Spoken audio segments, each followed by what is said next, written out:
Morning, guys. Keith at Crypto Bullseye. How is everyone feeling this morning? Because the markets as a whole were in complete fear. And we're going to be talking about Cardano in this video because we dropped a key level of support, which is now acting as resistance that we need to overcome in the short term. But guess what, guys? The stars need to align. What do I mean by the stars need to align? We need to be looking at other metrics. We need to be looking at Bitcoin.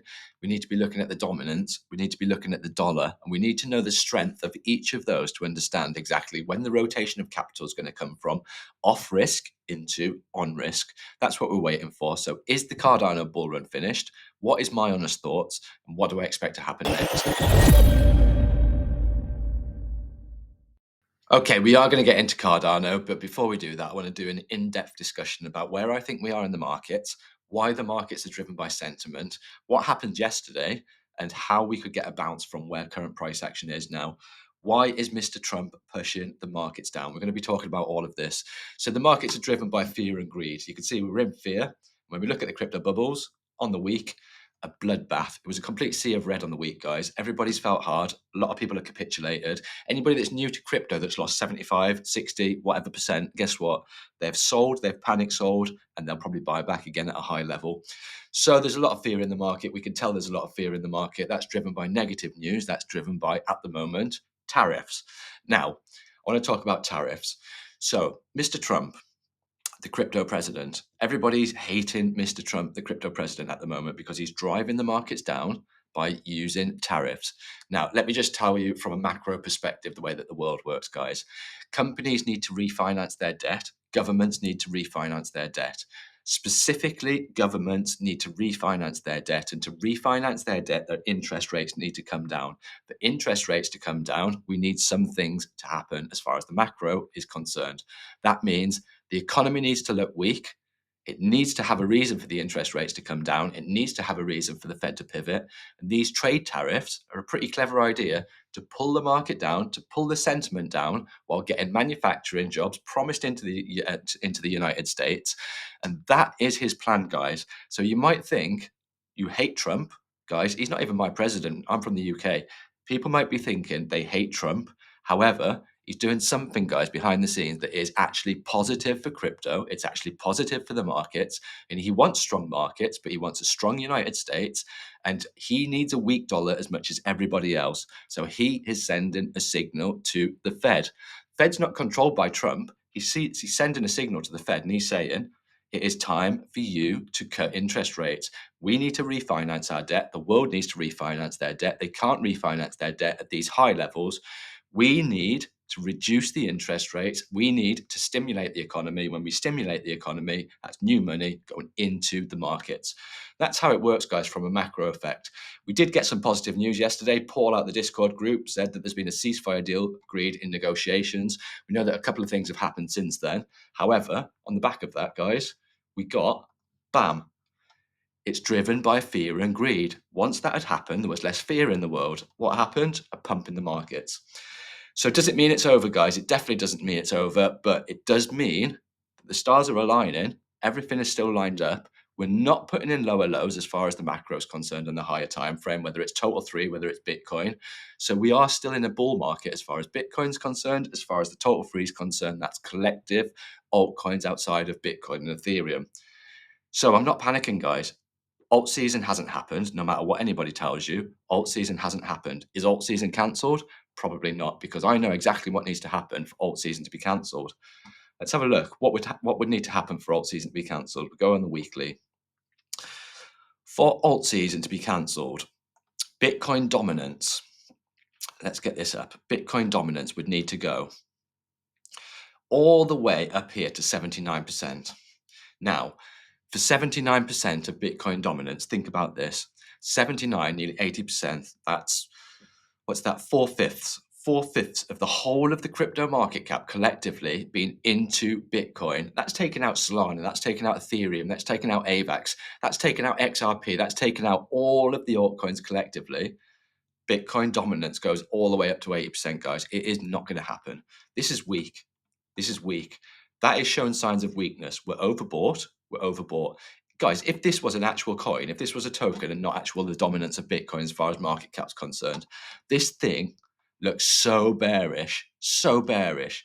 This is a bearish move. This is a bearish move. This is what we're waiting for. That is alt season, guys. Once we drop that, that is alt season. That's the rotation from Bitcoin. Now, Ethereum. This is about Cardano, guys, but we're talking about Ethereum because that's the second main player. Now, one thing that's been happening, try and think about this. One thing that's been happening is institutions have been buying Bitcoin for over 2 years. Bitcoin's been going through a bull run. Ethereum hasn't had its bull run. Guess what institutions have been doing with Ethereum? They've been hedging, guys. They've been short in Ethereum. They've been long in Bitcoin. We talk about the rotation of capital from Bitcoin off risk into altcoins on risk. So, what about this? Do you think that this could happen from an institutional perspective? They've had the gains on Bitcoin, they sell their Bitcoin, and then they rotate into something else. The thing that they've rotated in is the thing that they've shorted, made an absolute ton of money on the shorts, and then they can long the thing that they've shorted after they've pushed it back to a certain level. Guess what that would do to the total crypto market cap? Total crypto market cap, including Bitcoin and including Ethereum, would then start to fly. Then you'd get confidence going into altcoins like Cardano. So I did digress then, guys, but I just want to explain my thesis as far as where I think that we are in the world, and we will dive into it a little bit more very shortly. So Cardano, we talked about 82 cents. 82 cents was a key level we needed to overcome. Unfortunately, we couldn't hold the 82 cents, so we've come back down to this next support band at 67 cents, and we've had a bounce at 67 cents. Why did we have a bounce at 67 cents? Because this was the long accumulated phase. That lasted for a long period of time. That was an RS flip, and you can see once, twice, three, four times it's acted as support. So this is the level that we need to hold in the short term, 67 cents. And the level that we need to overcome in the short term is 77 cents. In the midterm, guys, if we can crack through this, take out 82 cents. You remember the 82 cent level we were talking about for such a long period of time? And this is the weekly. When you look at the daily, you can see 82 cents was resistance, resistance, resistance. So this is going to act as resistance again in the short term. So as far as the long term's concerned on Cardano, we know exactly what we need to happen. We talk about it time and time again. This high here, 38.2% retracement of its previous all-time high. That has acted as the big resistance point that we need to overcome. Get through there, guys. Bam, $2. $2 with little resistance. So we've got a bit of resistance to get through, and it was a shame, guys, with this big candle to the upside, because the candle to the downside completely reversed it, and it's told us one thing: this is going to be hard to pull back from. So it's going to take a few days, guys. It's not going to happen in just one candle. It'll take a few days. So the next thing that we want to look at is the DXY. Now, this is one thing that's showing me potentially we could have some kind of a short-term pullback within the markets. We've got a green day now, potentially got a green day tomorrow, but we're at a point now. See this point here. Now, this point here is kind of the midway point, which is going to act as a strong support. This is sitting at 103.472, and I'm expecting this to come back down to 100. However, we don't go straight down in a straight line, guys. It goes like this. So if we put in a lower high at this trend line here and then reverse, expect to take out this previous low, then expect to continue all the way down to 100. When the dollar continues to 100, what's that showing? That's showing weak dollar. That's showing that the Fed need to do something. That's showing that Trump, whatever it is that he's doing in the background with his team, it's actually working, because the interest rates are going to come down. The world's going to look a better place. Stimulus is going to go into the market. Hopefully a few macro events will line up in the background as well. So the next thing is, where are we in the Keltner channel? Not the Keltner channel, sorry, the Bollinger Band. So on the Bollinger Band, the aim of the game is to break the halfway point. Halfway point sat at 78 cents. So breaking 78 cents in the short term is going to be good for me. And you can see, as far as buying and selling opportunity is concerned, there's more buy orders, there's more buying opportunity at the moment. So that is what I think of Cardano at the moment. That's what I think of the macro at the moment. This was Paul yesterday that gave us the positive news. So thank you for that, Paul. And get yourself in the Discord group. What's going to be the benefits of the Discord group? How much is it going to cost? It's going to cost you nothing, guys. What are the benefits of the Discord group going to be? We're going to have special guests in there that you're going to be able to ask questions. People that have actually made it in life, people that have created financial freedom, and you're going to be able to ask them questions. And that will be gold as far as your self-development is concerned.